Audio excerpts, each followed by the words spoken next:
오늘 본문 여호수아 3장에 대해서 이야기하기 전에 1장과 2장 우리 이야기를 간략하게 살펴보도록 하겠습니다.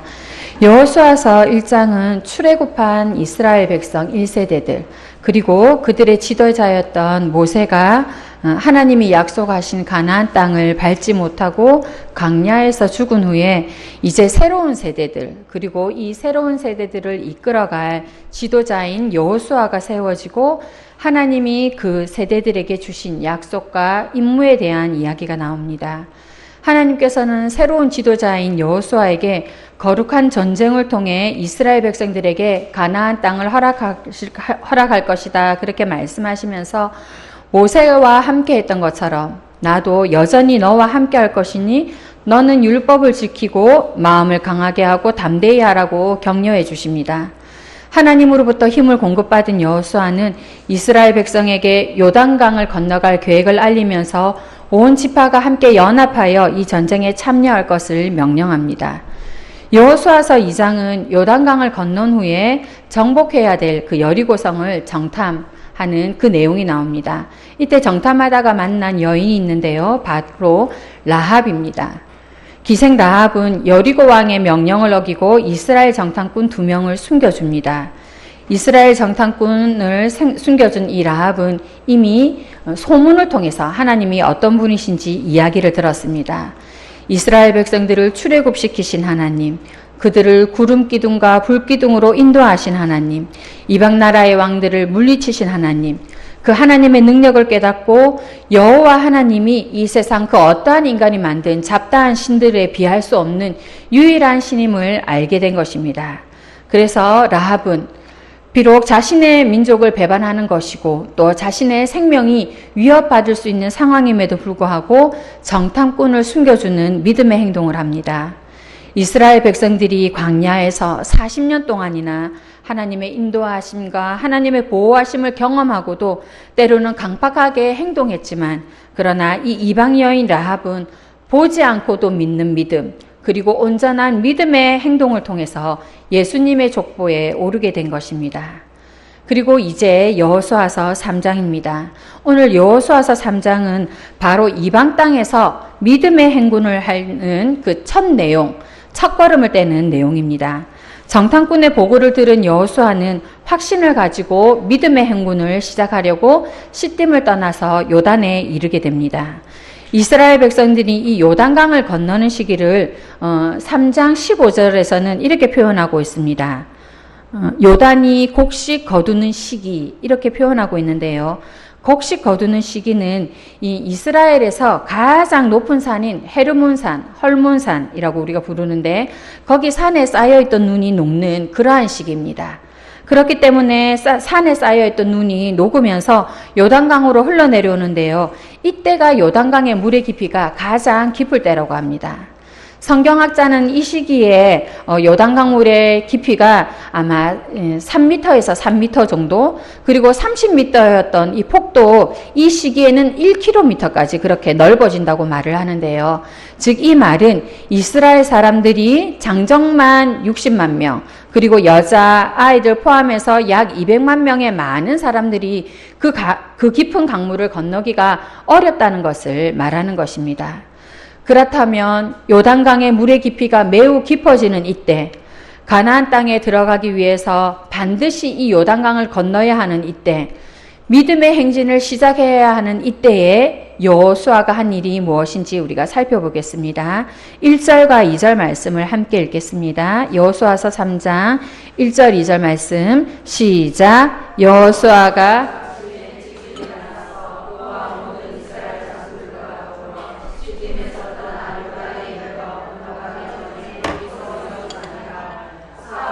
관리들이 진중으로 두루 다니며 여기 2절에 보면 사흘 후 이런 말이 나오는데요. 여호수아가 시딤을 떠나서 요단강에 도착한 후에 3일 후 이런 의미입니다. 사흘 동안 여호수아가 한 것이 무엇일까? 바로 하나님의 때를 기다린 것입니다. 신앙생활하면서 제일 힘든 것이 무엇입니까? 여러 가지 대답들이 나올 수 있겠지요.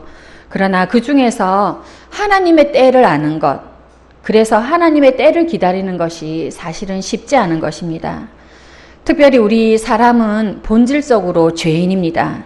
그리고 가장 무서운 죄가 하나님 없이 행하는 것, 하나님의 뜻대로 행하지 않는 것입니다. 죄의 본성을 가지고 있는 우리는 어떤 일이나 어떤 상황 앞에서 불안과 염려로 하나님의 때를 기다리지 못하고 우리 스스로가 뭔가를 결정할 때가 있는 것입니다. 하나님께서 주신 지혜로 삶의 지혜를 깨달은 솔로몬 왕이 있습니다. 이 솔로몬 왕이 하나님의 때에 대해서 전도서에서 이렇게 말을 합니다. 인생에는 태어날 때가 있고 죽을 때가 있고 심을 때가 있고 뽑을 때가 있고 찢을 때가 있고 꿰맬 때가 있고 미워할 때가 있고 또 사랑할 때가 있고 등등의 여러 가지 일들과 상황들을 겪게 된다. 우리 인생들은 출생부터 죽음까지 그 많은 시간들 속에서 우리가 때를 정하고 우리가 시간을 정해서 설정하고 계획하고서는 우리 계획대로 되지 않으면 또 우리가 정한 대로 되지 않으면 괴로워하고 낙심한다. 그러나 우리 인생들이 알아야 하는 것이 있다. 인생에 알맞은 때, 인생에 알맞은 시기, 인생의 질서는 우리 인간들이 만드는 것이 아니라 바로 하나님의 뜻 안에서 이루어지는 것이다. 창조주 하나님, 피조물의 삶에 적극적으로 개입하셔서 이끄시는 그 하나님은 모든 것을 지으시되 때를 따라 아름답게 모든 것이 제때에 알맞도록 그렇게 지으신 분이시다. 비록 인생에 수고의 짐이 있겠지만 그런 가운데서도 우리 가운데 신실하게 섭리하시는 그 하나님을 의지하면 은혜를 누리게 된다. 이렇게 말을 하는 것입니다. 그렇습니다. 하나님께서는 우리의 인생을 계획하시고 창조하셨으며 우리 인생 가운데 개입하셔서 행하시되 선하고 신실하게 역사하시는 분이십니다. 하나님은 우리의 인생의 모든 일들 가운데 함께 행하시되 가장 적절한 때에 가장 아름답게 그분의 뜻을 이루어 가시는 분이십니다. 그러므로 우리는 우리 하나님 아버지께서 때를 따라 모든 것을 선하게 적절하게 행하신다는 사실을 믿음의 눈으로 바라보아야 되는 것입니다. 하나님은 어떤 부분, 어떤 것을 골라서 그때 또 그 상황에만 선을 행하시는 것이 아니라 모든 것을 합력하여서 선하고 아름답게 행하시는 분이십니다. 비록 내 기대와 내 생각과 내 계획과 다를지라도 모든 것을 선하고 아름답게 이루시는 하나님의 때가 있음을 우리가 굳게 신뢰해야 되는 것입니다. 여호수아는 바로 그런 하나님을 의지했고 그런 하나님의 때를 기다렸습니다. 요단강에 와서 진을 친 지 3일 후에 하나님의 때가 되자 여호수아의 명령을 받은 지휘관들이 이스라엘 백성들에게 명령합니다. 이들이 어떤 명령을 내렸는지 우리 3절에서부터 5절까지 말씀을 함께 읽겠습니다. 여호수아서 3장 3절에서 5절 말씀 시작.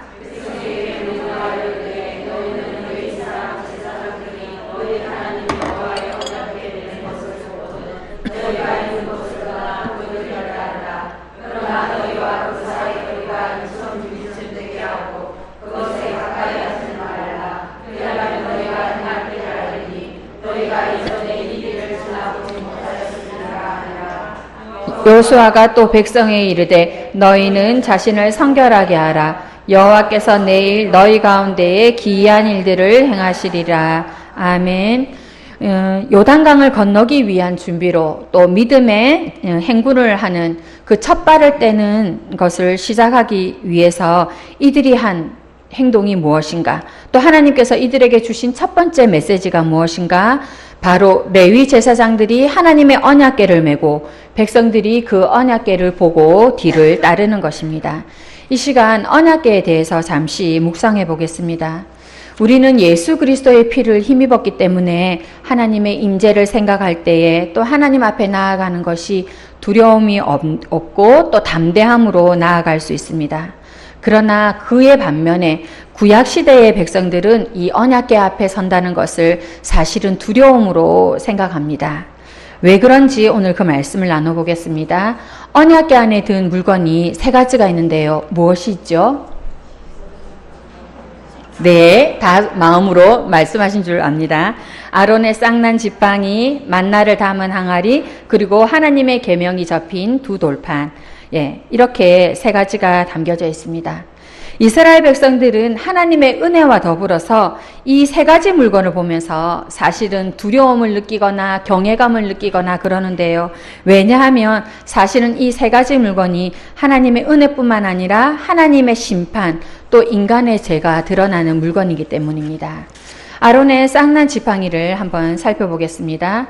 민수기 16장에서는 고라와 다단과 아비람과 온이 당을 짓고 사람들을 부축해서 지휘관 250명과 함께 모세와 아론에게 대항하는 장면이 나옵니다. 이것은 지도자인 모세와 아론에 대한 도전이기도 하지만 실질적으로는 그들에게 지도자권을 주신 하나님에 대한 도전이기도 했습니다. 하나님인 영적 질서, 권위에 대한 도전에 대해서 진노의 불로 이 당을 지은 4명의 사람들과 그의 가족들, 그리고 지휘관 250명을 심판하셨습니다. 그러나 이 일이 있은 후에도 이스라엘 백성들이 회개하지 않는 것입니다.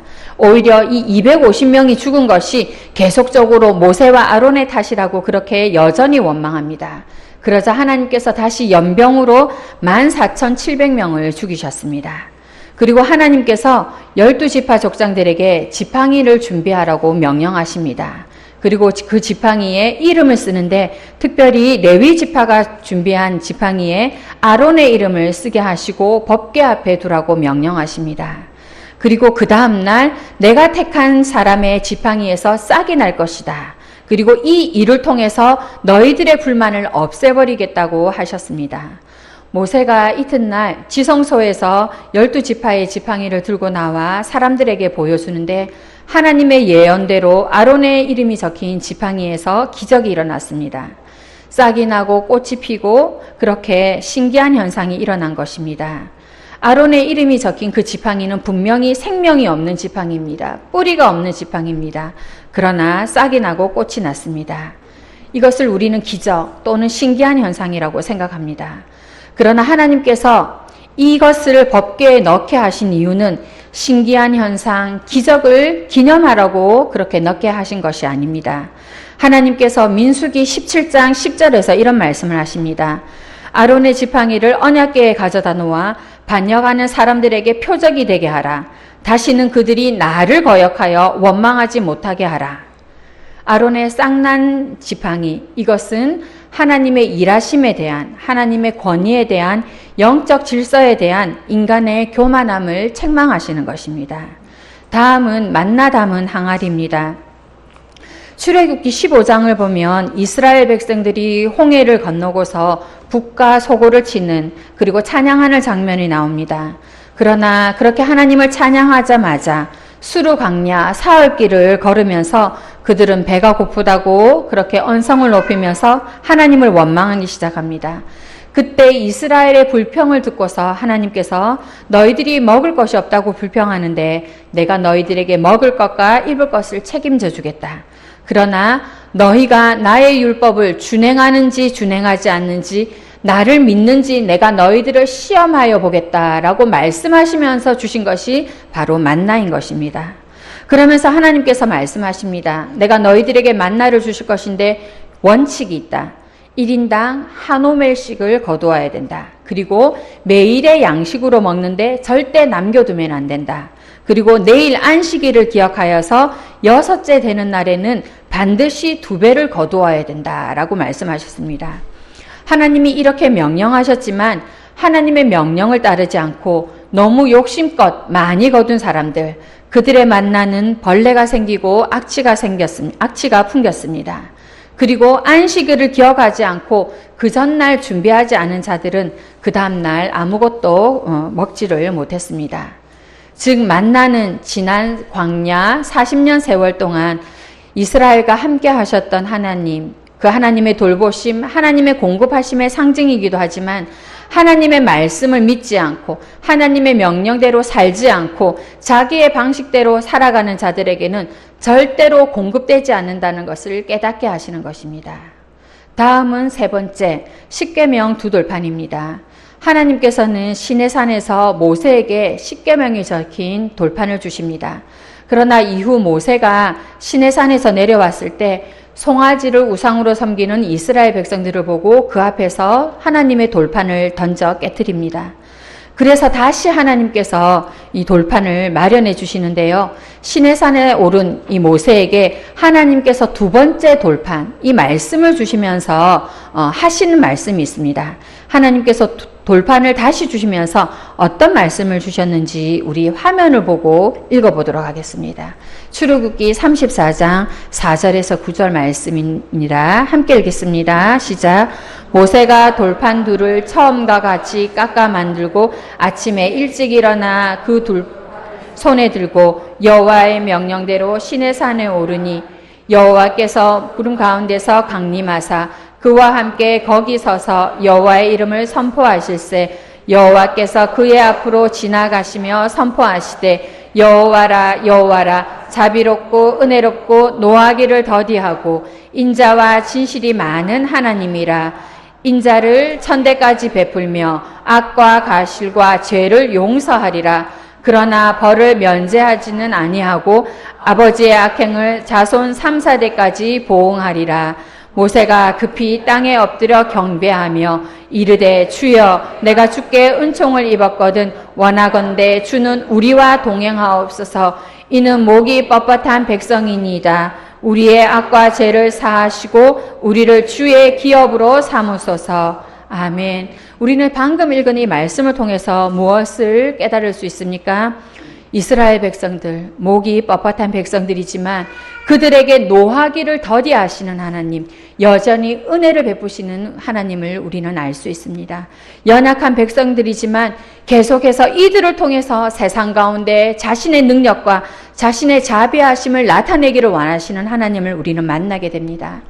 이스라엘 백성들은 이 돌판들을 보면서 자신들의 교만함, 그것뿐만 아니라 동시에 하나님의 자비하심을 깨닫게 되는 것입니다. 아론의 쌍난 지팡이, 만나를 담은 항아리, 하나님의 율법이 기록된 돌판, 이 세 가지가 담긴 언약궤 앞에 이스라엘 백성들은 부끄러운 모습으로 그렇게 설 수밖에 없었습니다. 그러나 그럼에도 불구하고 이 언약궤를 통해서 이들이 무엇을 깨닫습니까? 어린 양의 핏부림과 하나님의 임재가 있는 이 언약궤를 통해서 이들은 여전히 자신의 연약함, 자신들의 교만함, 어리석음에도 불구하고 자신들을 사랑하는 그 하나님, 자신들과의 약속을 지키시려고 하는 그 하나님을 깨닫게 되는 것입니다. 그리고 끊임없이 자신들과 만나고자 하시는 그 하나님의 열심을 깨닫게 되는 것입니다. 인간의 죄와 허물이 고스란히 담긴 언약궤, 그러나 그 위에 하나님의 그 어린 양의 피로 덮여진 그 하나님의 용서와 자비, 긍휼함이 담긴 이 언약궤, 그것을 제사장들이 메고 그 뒤를 이스라엘 백성들이 조용히 따르게 됩니다. 그러면서 그들이 힘을 얻게 되는 것입니다. 그리고 언제나 그렇듯 이전에 한 번도 지나보지 못한 처음의 길을 걷는 그 두려움, 의심, 염려, 이런 모든 것들을 버리고 언약궤를 바라보면서 긍휼을 베푸시는 하나님, 자비를 베푸시는 하나님, 그 하나님께 모든 것을 맡기시는 것입니다.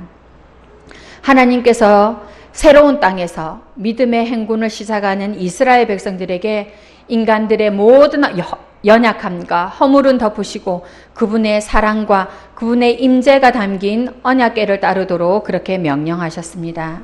성도 여러분, 인생의 새로운 출발, 인생의 새로운 진입, 새로운 땅을 밟아야 하는 분들이 계시다면 여러분들이 믿음의 행군을 하시되 여러분들의 연약함과 여러분들의 부족함과 여러분들의 허물은 덮으시고 여전히 용납하시고 이해하시고 품으시는 그 하나님을 바라보면서 새로운 행진을 하시기 바랍니다. 계속해서 역사하시고 임재하시는 그 하나님을 바라보는 여러분들이 되기를 바랍니다. 하나님은 요단강을 건너기 전 레위인들은 언약궤를 메고 백성들은 그것을 보고 따르라 이렇게 명령하시면서 또 다른 명령을 주셨습니다. 어떤 명령인지 우리 3장 5절 말씀을 읽겠습니다. 시작.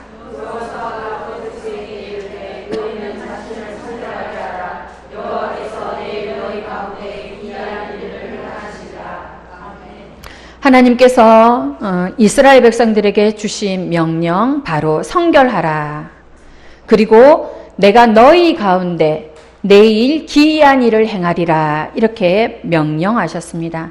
하나님은 이스라엘 백성들이 놀라운 일을 경험하기 전에 먼저 해야 되는 것이 성결이라고 말씀하셨습니다. 성도 여러분, 우리가 거룩한 하나님의 역사에, 그분의 기이한 역사에 동참할 수 있는 방법은 바로 우리가 성결해지는 것입니다. 하나님은 성결을 통해서 죄인인 인간을 거룩한 하나님의 역사에 동참시키기를 원하십니다. 우리의 신앙이, 우리의 믿음이 전진되며 성장하기를 원하십니까? 그리고 여러분들 하나님의 놀라운 일들을 경험하며 하나님의 그 기이한 일들을 보기를 원하십니까? 그렇다면 우리가 성결해야 할 것입니다. 끊을 것을 끊고 고칠 것을 고치고 바꿀 것을 바꾸고 바로잡아야 할 것을 바로잡는, 그래서 하나님의 얼굴을 구하며 하나님의 역사에 동참하며 그렇게 하나님의 일에 참여해야 되는 것입니다. 여러분, 성결하기 위해서 우리가 필요한 것이 바로 하나님의 은혜입니다. 우리는 날마다 그리스도의 은혜, 하나님의 은혜가 필요합니다. 회개는 하나님께서 주신 기회입니다. 하나님께서는 우리를 책망하기 위해, 우리에게 겁을 주시기 위해, 또는 죄책감을 느끼라고 회개하라 말씀하지 않으셨습니다. 기이한 일에 동참하기 위해 내가 너희에게 놀라운 일을 보여주겠다고 그렇게 말씀하시면서 회개, 성결을 말씀하셨습니다. 여러분들, 반성하는 것만으로 우리의 회개가 완전히 이루어지는 것 아닙니다. 우리는 회개나 성결을 얘기할 때 반성을 많이 합니다. 그러나 반성은 진정한 회개가 아닙니다. 돌이키는 것, 고치는 것, 바로잡는 것, 바꾸는 것, 그것이 바로 성결, 회개인 것입니다.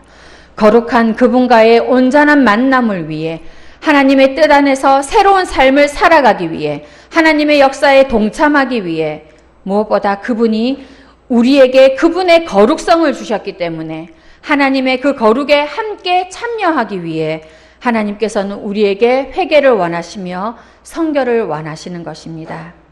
우리 모두 하나님이 행하시는 앞으로의 놀라운 일, 기이한 일에 참여하기 위해 성결합시다. 그리고 성결하기 위해 날마다 하나님의 은혜를 구합시다.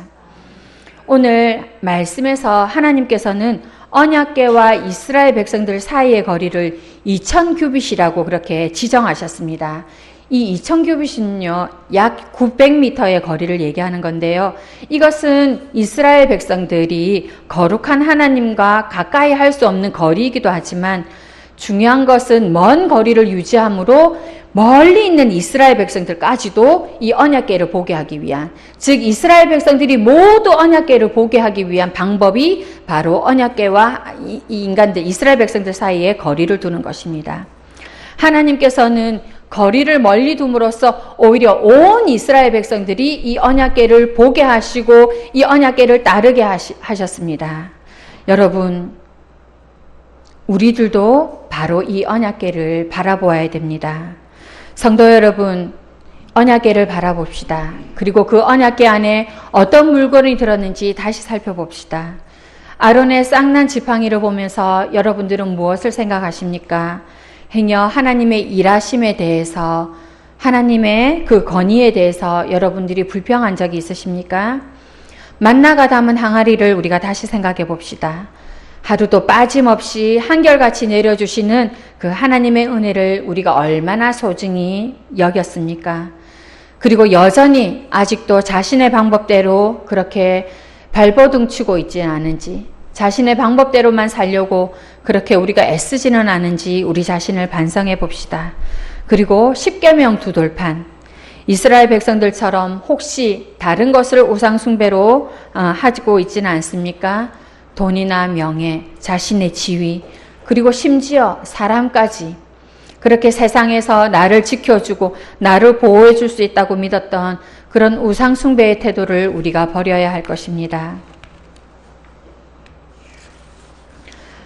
우리를 새롭게 하신 주님의 보혈을 의지하여서 하나님이 주시는 은혜의 땅, 영적 가나안 땅, 차지해야만 하는 땅, 예배해야 되는 땅, 하나님의 이름을 높이는 땅, 그 땅에 담대히 들어가야 됩니다.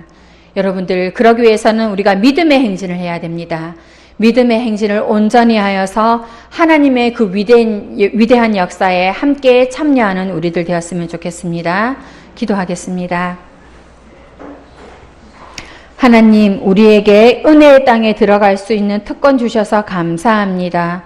허락하신 그 땅에 담대하게 들어가기 위해서, 주님의 그 위대한 역사에 참여하기 위해서 우리에게 성결이 필요하다 하신 하나님, 우리의 잘못된 생각과 행동을 버리게 하여 주시고 한결같이 그렇게 내려주시는 하나님의 은혜를 가볍게 여겼던 것과 세상의 것들을 신뢰하였던 것도 회개하오니 은혜 베풀어 주시옵소서.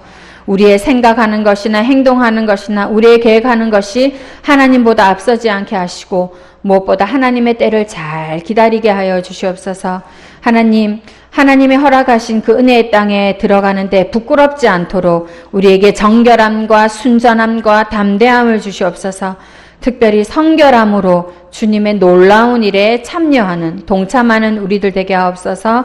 예수님 이름으로 기도드렸습니다. 아멘.